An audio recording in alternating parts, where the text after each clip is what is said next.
हरे कृष्ण कृष्ण कृष्ण हरे हरे, हरे राम राम राम हरे हरे। आज मैं आपको दृष्टांत के द्वारा हकीकत दिखाना चाहता हूं बाय भागवत गीता के अनुसार।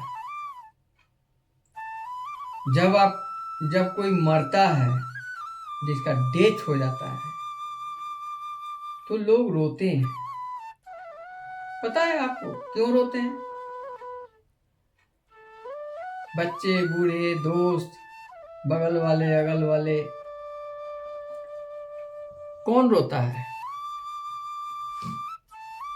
क्या बहुत प्यार करता है? उसके बिना वो जी नहीं पा रहा है? जी नहीं। उस व्यक्ति से जिसको जितना लाभ है, उसका जाने से वो लाभ रुक गया, वो मिलना बंद हो गया, इसलिए रो रहा है। उस व्यक्ति का से जो लाभ हो रहे थे जिन लोगों को, वो रोते हैं। किस लिए रोते हैं? कि मेरा लॉस हो गया, मेरा जो इनकम आ रहा था उनके द्वारा जो सेवा प्राप्त हो रहा था वो बंद हो गया, अब कौन करेगा? इसके लिए रोते हैं। कोई अपना नहीं है दोस्तों जो आपके लिए रोएगा। कौन अपना? माँ बाप, भाई बहन, सब अपना स्वार्थ के लिए रोते हैं। आपसे मतलब उतना ही देर तक है जब तक उसका स्वार्थ पूर्ति नहीं हो जाता। आप देखेंगे कि जब इंसान को कोई स्वार्थ से आगे बढ़ता हुआ दोस्ती करता है, प्रेम करता है, मोहब्बत करता है, आगे बढ़ता है, गले लगाता है, उसका स्वार्थ पूरा होने के बाद वो किस प्रकार बदल जाता है और कितना मतलब में चले जाते हैं, ये हर कोई जानता है। तो फिर आप मरने के बाद, मरने से पहले क्यों सोचते हैं? ये मोह में क्यों पड़े हुए हैं? मैंने एक जिंदगी में एक सच्चाई बताना चाहता हूं। मेरा एक दोस्त था जो आज नहीं है दुनिया में। मेरा ही कलीग था, मेरे ही साथ काम करता था। उनका 3 बेटे थे। तीनों जब पढ़ाई कर रहे थे तो काफी पैसे का जरूरत था। तीनों को वो बहुत बड़ा ऑफिसर बनाना चाहते थे, तो उनका सैलरी से पूरा नहीं होता था। तो फिर उन्होंने ओवर टाइम किया। संडे को ड्यूटी मांग करके साहब से बोला कि उनको संडे ड्यूटी दीजिए, ओवर टाइम दीजिए। कभी कभी वो 24 घंटा, 28 घंटा, 36 घंटा तक ड्यूटी कंटिन्यू करते थे और काफी पैसा कमाए और कमा करके तीनों को पढ़ाए। बहुत मेहनत किए। तीनों में से एक तो इंजीनियर बना टाटा कंपनी का, एक कोल इंडिया का मैनेजर बना, एक तीसरा जो था वो शेल कंपनी में गया। तीनों बहुत बड़े बड़े ऑफिसर हुए, कमाने के लिए चले गए। तो उनका जब ज्वाइनिंग हुआ बड़ा लड़का का, तो उन्हीं का लेवल का एक ऑफिसर आया लड़की की शादी का प्रस्ताव लेकर। तो बोले कि ये बात में बोले 3 बात कि मैं बहुत खर्च किया हूं इस बच्चा को पढ़ाने में। तो ऑफिसर बोला कि आपने अभी तक 3 बार ये बात बोल चुके हैं कि बहुत खर्च किया हूं। कितना खर्च किए हैं? 10 लाख, 5 लाख, 15 लाख, 20 लाख, 30 लाख, कितना खर्च किए हैं? तो वो बोले कि मैं 50 लाख रुपया खर्च किया हूं। तो उन्होंने तुरंत 1 करोड़ रुपया देने की बात की। मैं आपको 1 करोड़ रुपया दे रहा हूं। इसके बाद उन्होंने 20 लाख का चेक दे दिया उनको। बोला कि आप हमारे यहाँ आइए, वेलकम। और लड़की को देखें, पसंद आए तो ठीक, नहीं आए तो ये चेक मुझे वापस कर दें। तो उस समय उस जगह पर मैं भी मौजूद था, क्योंकि मुझे बुलाए थे वो कि मेरे यहाँ रिश्तेदार आने वाले हैं, अब मैं भी था वहाँ। फिर शादी हो गई। तो शादी में बारात जाने के लिए उन्होंने मुझे नहीं कहा, इसलिए कि वो बहुत बड़े ऑफिसर के यहाँ शादी कर रहे थे, हम लोग छोटे अधिकारी थे, तो इसलिए बहुत सारे लोगों को निमंत्रण नहीं किया। शादी हो गई। शादी होने के बाद में वो लड़का दुल्हन लेके आया। आने के बाद में रिसेप्शन हुआ, करीब 12-1 बजे तक रिसेप्शन पार्टी चला। ताम झाम अच्छा से ही किया, पैसा भी उनको मिल गया था। जितना एक दूसरे में जो प्रॉमिस हुए थे सब दे दिया, कोई तरह की बात नहीं हुई। तो नाइट में जब लड़का लड़की का मुलाकात किया तो लड़की बोली कि आप क्या करते हैं, आपका नाम क्या है? तो लड़का बोला कि तुमको नाम और क्या करते हैं तुमको पता नहीं, शादी हो गई? तो लड़की बोली कि मैं जो पूछ रही हूँ वो बताओ। तो फिर उसने बताया कि मैं टाटा कंपनी में इंजीनियर हूँ। तो वहाँ आपको कोई क्वार्टर वगैरह मिला है? हाँ, हमको वहाँ फ्लैट मिला है। उसका चाबी कहाँ है? चाबी लीजिए और सीधा यहाँ से निकल जाइए, क्योंकि ये छोटा सा घर में हम कंफर्टेबल नहीं है। फिर वे लोग रात 2 बजे निकल गए, बाई कार टाटा चले गए। फिर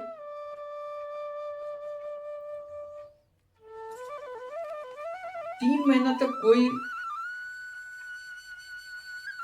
फोन, मैसेज, चिट्ठी पत्री कुछ नहीं। तो फिर 3 महीने के बाद मेरा दोस्त यानी उस लड़के का फादर टाटा पहुंचे। पहुंचने के बाद में वो जब पता करते करते करते उनका फ्लैट कहाँ है, कंजेनी कहाँ है, कहाँ उसका सिक्योरिटी गार्ड, ये बहुत कुछ करने, दिन भर हरासमेंट के बाद उनको मिल गया एड्रेस। वहाँ पहुंचे तो वो खिड़की से खोल के बोली वो बहू रानी, कौन है आप? मैं उनका पिताजी हूँ। तो क्या लेने आए हो? आपको तो 50 लाख रुपया खर्च हुआ, पढ़ाने में आपको 1 करोड़ मिल गया, तो अब क्या लेने आए हो? तो आपका लड़का यहाँ नहीं है, वो ऑफिस कहीं विदेश गए हुए किसी काम का ट्रेनिंग करने के लिए, जबकि वो ड्यूटी में था। झूठ बोली वो।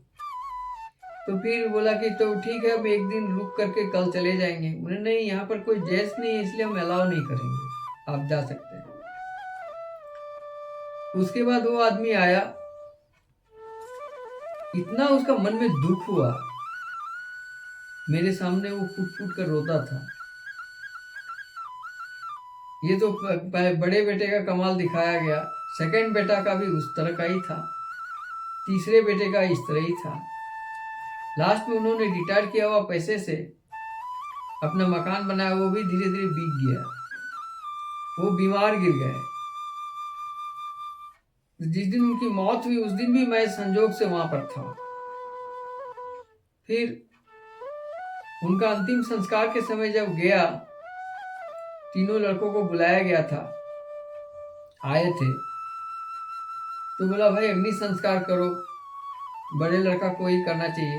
तो बोला कि मैं कैसे कर सकता हूँ, मेरा फैक्ट्री बंद हो जाएगा, 10 दिन मैं रुक नहीं सकता हूँ। छोटे बेटे को बोला असंभव, मेरा तो दिल्ली में मेरा फैमिली रहता है क्वार्टर लेके, हम तो फ्लाइट से आए हैं, फैमिली छोड़ के हम क्या 10 दिन यहाँ रह सकेंगे, असंभव। तो सोचिए कि उसको कोई आग देने वाला तैयार नहीं था, मुखाग्नि करने वाला तैयार नहीं था। तो फिर उस हमारे वेस्ट बंगाल में जो सोसाइटी क्लब होते हैं, उनके सभी लड़के मिलके बोले बड़े लड़के को कि तुम अग्नि देते हो या इसी में काट के तुमको इसी लाश के साथ सुला देंगे।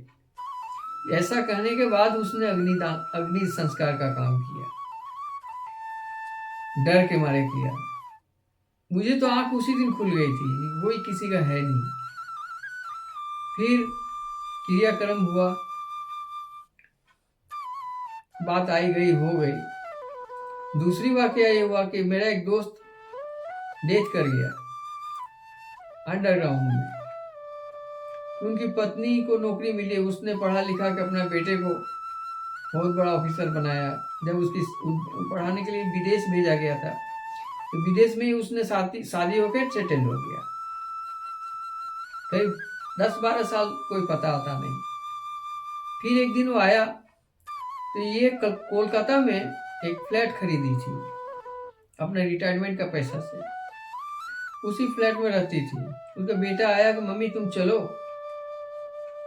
और इस फ्लैट को बेच दो। फिर 2 करोड़ का फ्लैट, जो हवेली मकान और बाउंड्री जमीन था, बगीचा बाग बगीचा था, उसको वो मामूली सा 20 लाख 25 लाख 50 लाख में ही सेल आउट कर दिया और पैसा लेके दमदम गया। दमदम में वो फ्लाइट से वो निकल गया और माँ को वहीं दमदम एयरपोर्ट में छोड़ दिया। उसके माँ बोल रही, भाई मेरा बेटा कहाँ गया कहाँ गया। तो फिर सिक्योरिटी गार्ड बोला कि आपका बेटा क्या नाम था। तो सब देखा, तो फिर इंक्वायरी हुआ, ऑफिसर लोग इंक्वायरी किया, बता आपका बेटा का तो फ्लाइट था जो बहुत पहले निकल गई है, इस नंबर आपके नाम से तो कोई फ्लाइट का कोई टिकट था ही नहीं। तो फिर वो क्या करे, फिर सिक्योरिटी गार्ड बोले आप कहाँ रहते हैं ना, मैंने अमुक जगह। फिर उसी जहाँ पर सेल हुआ था फ्लैट, वहाँ पर ऑफिसर आए, पुलिस ऑफिसर लोग वहाँ पर उनको लेके आए और जो खरीदे थे 50 लाख में 2 करोड़ का संपत्ति, उनको बोला कि आप अगर इनको रहने नहीं देंगे, इनको नहीं रखेंगे एज ए माँ के हैसियत से, तो आपको अभी हम अरेस्ट करके ले जाएंगे, अब फ्रॉड केस में आपको फंसाएंगे कि 2 करोड़ का प्रॉपर्टी आप 50 लाख में क्यों लिए। तो फिर वो भला आदमी बंगाली था, तो वो बोला कि ठीक है दादा, हम ही रेखे ली, वो रख लिया, माँ का जैसा किया। तो फिर ये कहानी मुझे कैसे मालूम हुआ, तो फिर उस औरत के साथ मेरा कोई कनेक्शन था नहीं। तो संजोग से मैं भी वहाँ पर बगल में कोलकाता में था कुछ दिन के लिए। तो मॉर्निंग वॉकिंग करने के लिए हम जाते थे राम किशन मठ। तो वहीं पर वो बूढ़ी मिलती थी। तो एक दिन की वाकया कि उसी पार्क में एक बुढ़ा भी आता था। तो बोला कि आप कौन हैं। मैं भी एक आदमी हूँ, मेरा भी 2 ऑफिसर हैं जो बेटे हैं जो विदेश में रहते हैं, मैं अकेला हवेली में रहता हूँ। तो बोली कि ओह, आपका भी खाना पीना सब नौकर चाकर बना के देते हैं। हाँ, मेरे नौकर चाकर ही बना के देते हैं। तो बुढ़िया उसको एक फूल का गुलदस्ता, फूल तोड़कर उसको गिफ्ट की।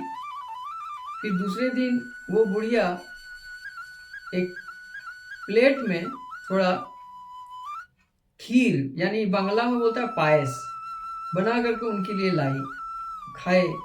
फिर एक दूसरे में बहुत प्यार हो गया। हम भी मिलते थे, वो भी लोग से भी बैठते थे। वहाँ पर एक बेंच था, वहाँ हम भी बैठते थे, वो लोग भी बैठते थे। तो इन दोनों का प्रेम देख करके मुझे लगा कि प्यार करने का कोई उम्र नहीं होता है, कभी भी हो जाता है, कहीं भी हो सकता है। दोनों में गजब का प्रेम हो गया। दोनों एक दूसरे को काफी एक दुख सुख की कहानी शेयर करते थे।